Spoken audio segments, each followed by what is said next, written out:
Buenos días, vamos a iniciar la presentación de la valoración del bienestar fetal. Es el término al que se le conoce a las características vitales de un producto en condiciones basales o estresantes ideales, para culminar el proceso de gestación y solventar el término de la misma de forma fisiológica. La valoración del bienestar fetal permite identificar a los fetos que pueden estar en riesgo a través de una serie de pruebas que evalúan el crecimiento y vitalidad del feto durante el embarazo y el trabajo de parto, y así poder diagnosticar precozmente el sufrimiento fetal y poder prevenir un daño irreversible o la muerte. Las pruebas de bienestar fetal se realizan durante el embarazo cuando hay un mayor riesgo de que puedan ocurrir complicaciones en el embarazo o el nacimiento de un niño muerto, problemas de desarrollo fetal, sensibilización al factor RH, presión arterial alta que ocurre durante el embarazo. También se pueden hacer exámenes si disminuyen los movimientos del feto en un embarazo de más de 42 semanas. Estos exámenes se pueden iniciar en la semana 32 y la semana 34. Definición de sufrimiento fetal, fenómeno que ocurre cuando por alguna razón el bebé intraútero no recibe el oxígeno o adecuado alimento para su desarrollo normal. Tipos de sufrimiento fetal pueden ser agudos y pueden ser crónicos. El agudo es aquel instalado durante el trabajo de parto, caracterizado por una insuficiencia placentaria de tipo respiratoria. Provoca trastornos en el feto, forma leve o moderada una hipoxia, y en una forma grave una asfixia, una parálisis cerebral, muerte fetal y o neonatal. En un sufrimiento crónico instalado durante el embarazo, caracterizado por la insuficiencia placentaria de tipo nutricional, provoca trastornos en el desarrollo fetal. De forma leve o moderada, un retraso del crecimiento intrauterino, forma grave puede causar un óbito fetal. Recordar que también este proceso crónico se puede agudizar. La auscultación intermitente es la auscultación se define como la observación del latido fetal durante el parto mediante un estetoscopio pinar durante periodos de tiempo previamente establecidos. Durante el parto es cada 15 minutos con su registro, y durante el periodo de expulsión cada 5 minutos. Es muy importante siempre tener nuestro partograma bien requisitado. La monitorización electrónica fetal intrauterina es una técnica que consiste en la monitorización continua de la frecuencia cardíaca fetal y de las contracciones uterinas, manteniendo un registro gráfico en un papel termosensible. ¿Cuál es nuestra utilidad clínica? Que es el mejor método conocido y de amplia distribución, de modo que el aprendizaje de su interpretación es indispensable. Muestra una buena sensibilidad, pero una limitada especificidad, una predicción de acidosis metabólica intraparto.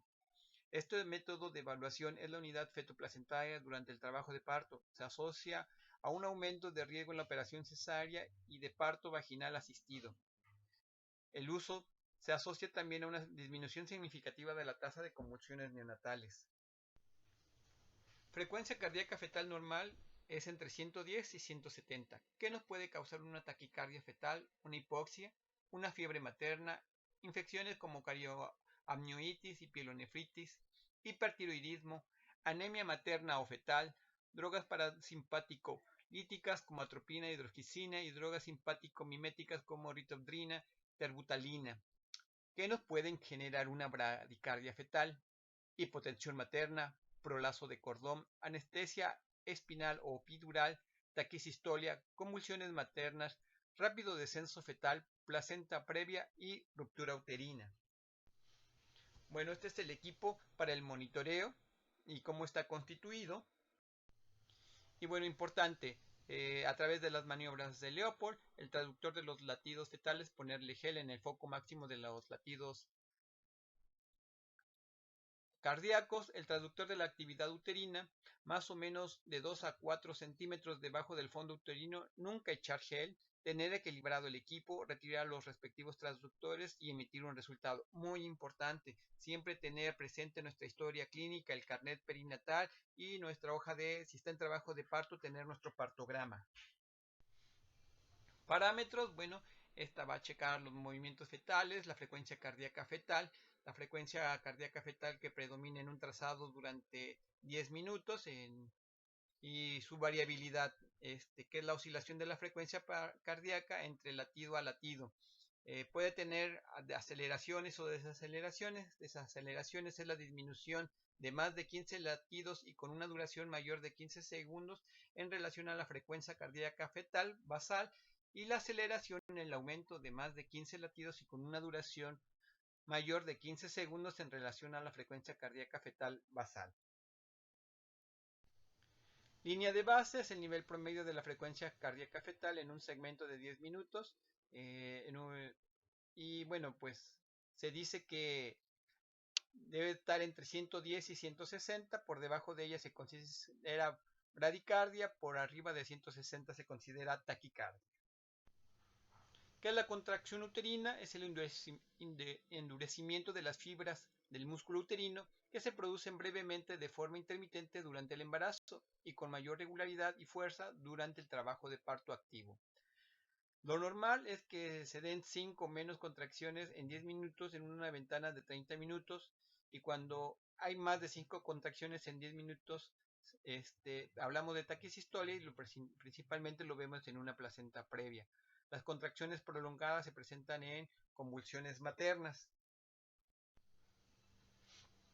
Las contracciones uterinas, los valores normales muestran una frecuencia cardíaca fetal entre 110 y 160 latidos por minuto.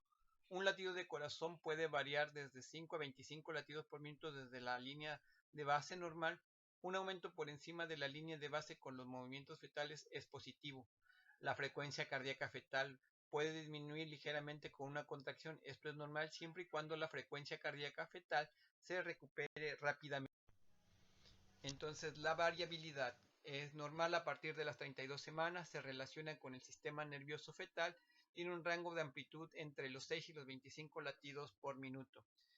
¿Por qué puede disminuir? Por un ciclo de descanso del feto, una hipoxia fetal, anomalías cardíacas congénitas y taquicardia, depresores del sistema nervioso central como morfina, diazepam, sulfato de magnesio, agentes parasimpático-líticos como atropina e hidroxicina y agentes adrenérgicos centrales como metildopa. Si disminuye, se debe realizar estimulación vibroacústica, de continuar realizar maniobras de resucitación, darle posición materna, darle fluidos y darle oxígeno a la madre. Una disminución en la variabilidad combinado con desaceleraciones tardías o variables puede indicar un alto riesgo de acidosis. Las aceleraciones, ¿cuáles suelen ser sus causas? El movimiento fetal, un examen vaginal, las contracciones uterinas, la compresión de la vena umbilical, la estimulación cráneo-fetal y la estimulación vibroacústica. A partir de las 32 semanas, mayor de 15 latidos por minuto por encima de la frecuencia cardíaca fetal con una duración de 15 segundos o más, pero menos de 2 minutos.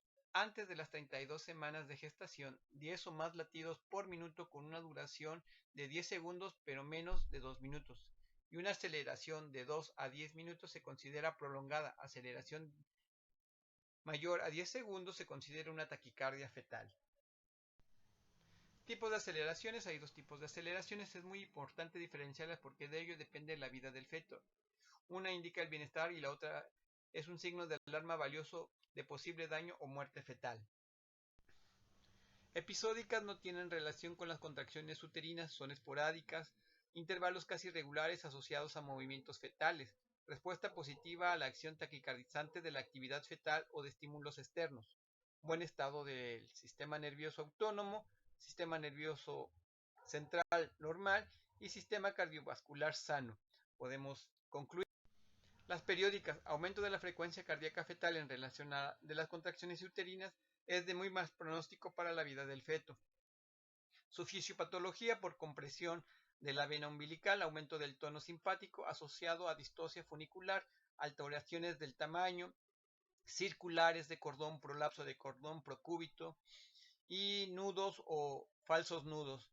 La aceleración no se corrige independientemente de las medidas de oxigenoterapia ni con atropina administrada directamente al feto, entonces sí son de mal pronóstico.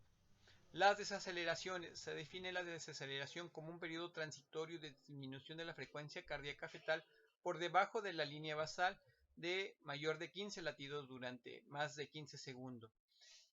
¿Sí? Las tempranas coinciden con el inicio y final de la contracción En espejo, rara vez disminuye por debajo de 100 latidos por minuto, ocasionadas por compresión de la cabeza del feto durante una contracción uterina, resultando una estimulación vagal y disminuyendo el ritmo cardíaco.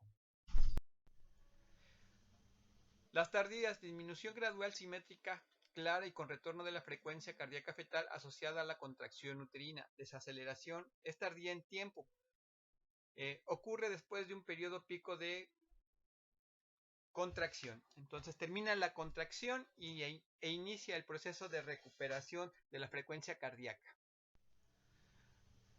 La variable, la disminución abrupta de la frecuencia cardíaca fetal de menor de 30 segundos desde el inicio de la desaceleración al principio del nadir, tienen forma de V o W, disminuye al menos 15 latidos por minuto por 15 segundos en un tiempo menor de 2 minutos, asociada a una contracción uterina. Inicio, profundidad y duración varía con las contracciones sucesivas. Algunas causas de compresión de cordón. Su aparición temprana es la labor de parto, se debe principalmente a oligohidramios. Disminuye la protección del cordón de ser comprimido por las contracciones o por los movimientos fetales. El aumento de la presión en el cordón puede ocluir la vena umbilical y la oclusión arterial umbilical. Existe un descenso brusco de la frecuencia cardíaca y después, cuando se va liberando el cordón, se va recobrando la frecuencia cardíaca fetal, y obviamente tiene un ascenso brusco por la recuperación compensatoria. Interpretación de la reactividad. Hay que tener en consideración que hay un patrón reactivo y un patrón no reactivo. Sus diferencias están principalmente en cuando existe, y por lo cual nos debemos de preocupar, es por un patrón no reactivo en la que no se presentan movimientos fetales, hay movimientos ausentes, menor de 5 en 20 minutos, aceleraciones de la frecuencia cardíaca fetal ausentes, amplitud menor de 15 latidos por minuto y la duración menor de 15 segundos. Entonces estamos hablando de un patrón no reactivo. ¿Cuál es su interpretación del patrón reactivo? Si identifico un patrón reactivo, ¿en qué pienso? En la integridad del sistema nervioso autónomo y del sistema cardiovascular, reactividad fetal normal, feto igual o mayor a 36 semanas, maduración pulmonar adecuada, ausencia de síndrome de dificultad respiratoria del recién nacido normal. La reactividad fetal aumentada, despertar del feto, sobreestimulación simpática, efectos de fármacos, drogadicción con hiperactividad fetal, y puede ser inicio de una hipoxia inicial. Interpretación para un patrón no reactivo. ¿Qué sugiere el hallazgo de un patrón no reactivo disminuido? ¿Qué conducta debo de tomar? Letargia profunda, inmadurez, hipoglicemia o anemia materna, retraso del crecimiento intrauterino y bajo peso, fármacos y drogas, alteración del sistema nervioso central, malformaciones e hipoxia. Es necesaria la estimulación fetal y esperar otros 20 minutos y repetir el monitoreo. Y bueno, concluyo que es indispensable una correcta utilización e interpretación de la monitorización fetal, así como de su uso apropiado. La auscultación fetal continua no debe de emplearse en partos de bajo riesgo, ya que aumenta el índice de cesáreas y partos instrumentados y no mejora la morbilidad perinatal y neonatal. Con ello se recomienda la auscultación intermitente. En los partos de riesgo se debe utilizar la monitorización fetal continua. Algo muy importante, la mujer tiene el derecho a participar activamente en la toma de decisiones sobre su proceso de parto y, por tanto, al utilizar la monitorización fetal se le debe de informar de las diferentes opciones existentes y sus beneficios. Nosotros, como personal de salud, debemos utilizar todos los elementos clínicos de laboratorio y auxiliares diagnóstico para la mejor toma de decisiones en beneficio del bienestar del binomio madre e hijo.